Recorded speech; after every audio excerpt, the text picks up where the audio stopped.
Okay, I want to talk a little bit about Project 2, your outline that I expect to be done probably in a week or so. Okay, the earlier the better. It gives me a little more time then to kind of review it. Your outline, though, can be it can be dynamic, meaning that just because you submit it to me doesn't mean you're done with it, right? You can kind of continue to work on it. I'm going to grade you on what you submit because I expect that to be reasonably complete. Okay, but then it's something that you should add to as you go along and you find out more information and do those types of things. Okay, so first, um, let's go take a look at what an outline ought to look like. And again, this is something I guess I've taken for granted a few times and maybe shouldn't. Um, Word, if you're using Word and probably other document makers, whatever you want to call them, probably have similar things that just allow you to set up an outline. And you can do it either, here's bullets. I'd prefer not bullets, okay?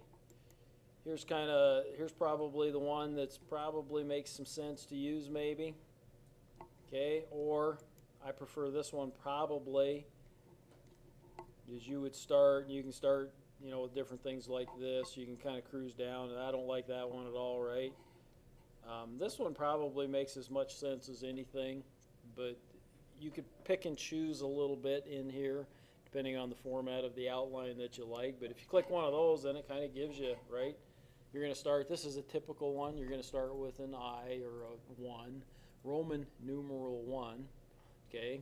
And there's a few things, listen up, please, because there's a few things that had better be in every paper, and I'm amazed at, as vociferously as I say that, how often these things are missing from papers.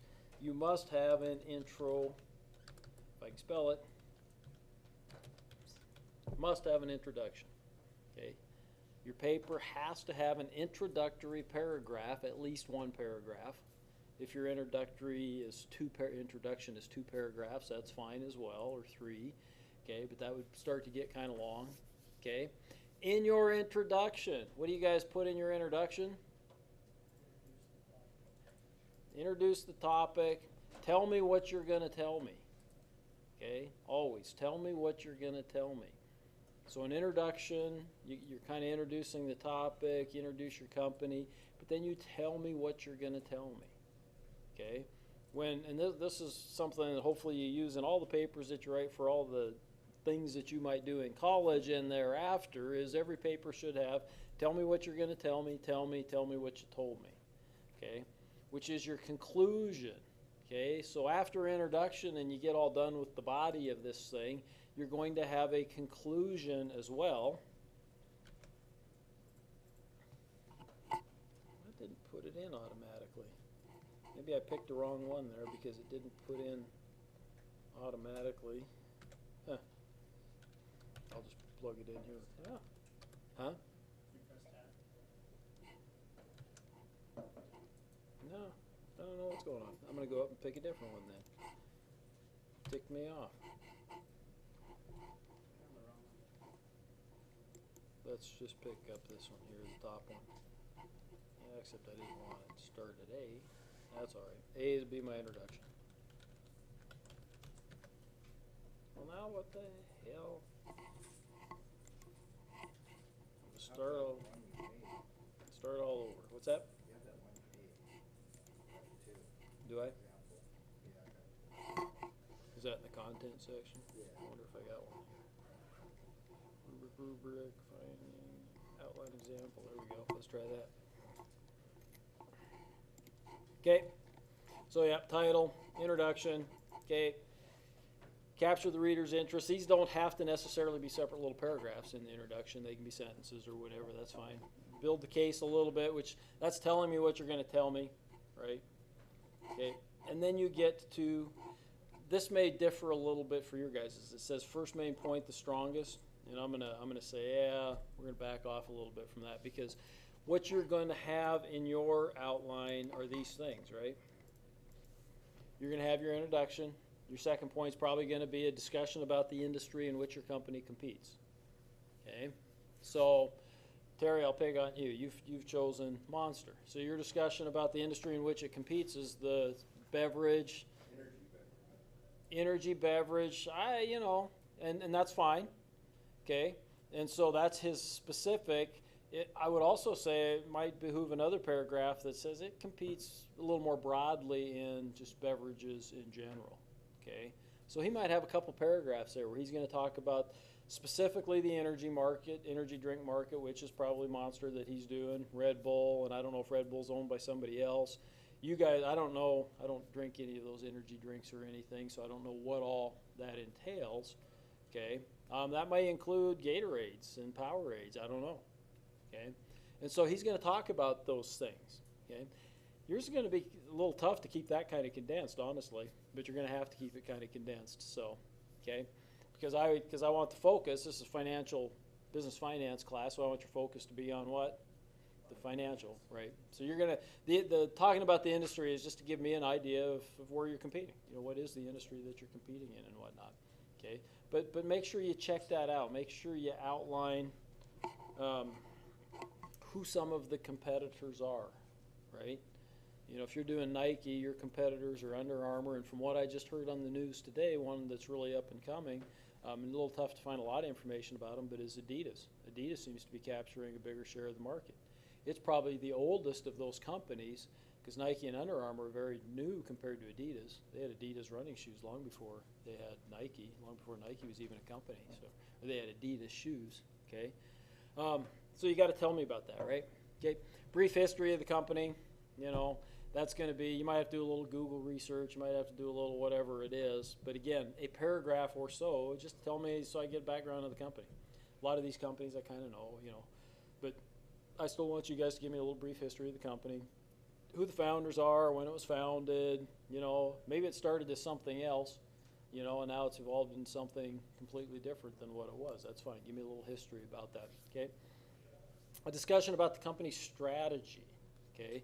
So you're going to have to dig through the annual report or reports and find out what the company's strategy is, okay? Now, for those of you, and some of you are in the CapSim game right now, that I'll tell you that I think strategies are two.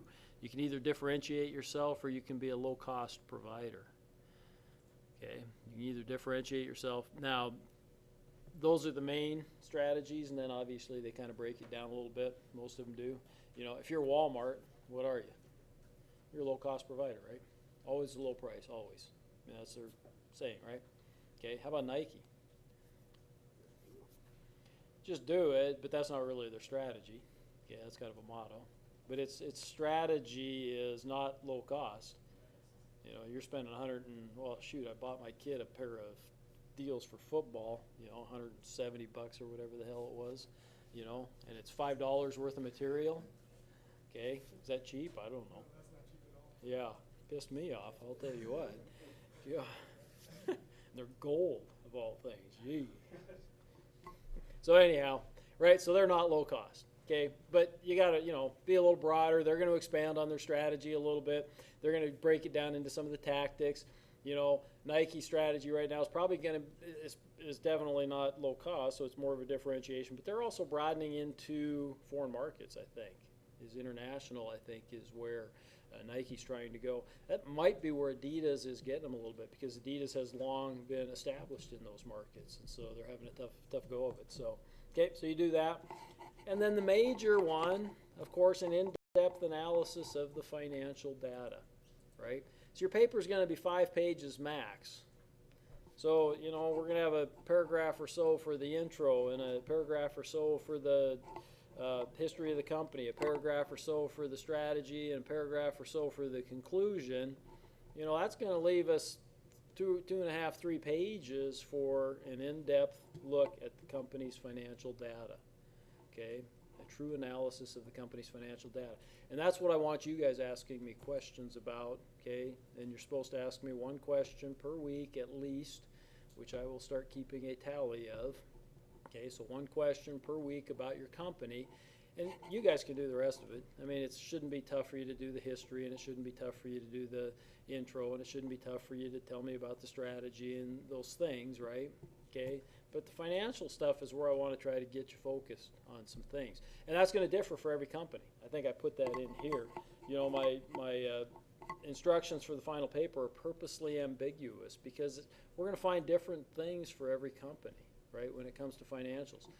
Some companies, Nike probably has great margins, right? Now, if you're doing the low-cost one on Walmart, their margins are probably a lot tighter.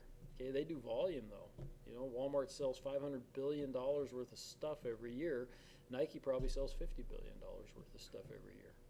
Okay, but Nike probably makes, I don't know, they might make as much money as Walmart. I don't know in the end because of the difference in the margins. I can tell you this: Apple sells Apple sells like $70 billion a year, $80 billion a year, and I think they make way more money than Walmart, if I'm not mistaken. Okay, because their margins are extreme.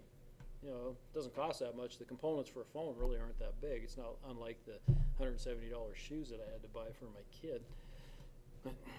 Oh well. Okay.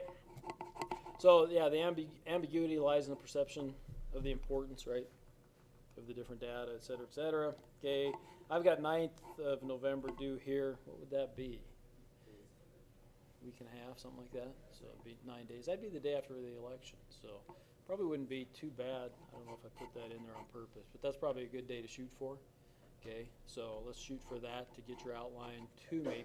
And again, don't fret. You know, if you see something that looks interesting, put it in the outline. Okay, if it turns out that it's not interesting, that's fine. You can take it out. If it turns out that there's more stuff, you know, that you find interesting, then you'll add that to your outline as you go along. Okay, so spend your time though designing this outline. I've given you the 4 or 5 headlines here. You got your first paragraph's introduction. Yeah, and you could put a few little doodads in there that you know, right? Second paragraph's the history of the company, same thing. Boom, a couple little things that you know. You know, 2 is the history of 2 is the industry in which your company competes. So that's the headline. A, beverage industry, energy. B is broader, you know, whatever the case may be, right? Okay, fill those things in, but then get to the financials and spend your next week or so. Let's spend that kind of digging in and start to focus on the financial things that you want to do for your company. Make sense? Questions, broad questions right now that everybody might be interested in? Okay, that's all I'm going to talk about for today then.